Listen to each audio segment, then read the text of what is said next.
What not to do when you're facing a confrontation scenario in one of the communication scenarios in the MRCPCH clinical exams.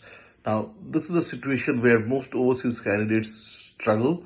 Everyone feels very stressed, and this is where you can get things absolutely wrong. But I'll tell you a secret about how to deal with this scenario and stay calm and get good marks.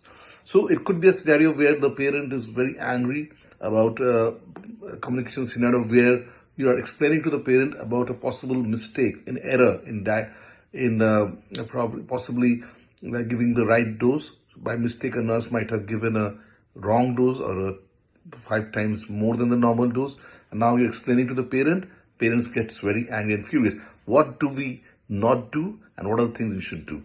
First thing is, if the parents is excited, agitated, and start shouting, which they will do, like a real scenario, your job is not to shout back. And obviously, your job is not to say cool down. Your job is not to get agitated yourself. Your job is not to start speaking on top of the parents. So what should you do? The main things to do is to keep calm and have good eye contact with the parent and keep nodding your head or show some sort of respect to the parents' feelings.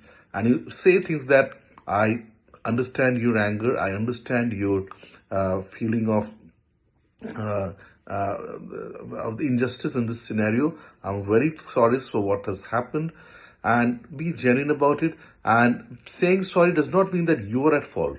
Or saying sorry is mainly that the parents are, upset. So it could be a situation even where it's a bad case scenario where a diagnosis is made which is not very good, and it's not the fault of the doctors, but the parents are upset. So you say that, I'm sorry that I have to find that you're very upset, or you say that sorry for what has happened. The other thing you should not do in a confrontation scenario is when the parent asks for the name of the nurse or the staff or the doctor who committed the mistake, you cannot tell that. Okay? Hope this helps. Till next time.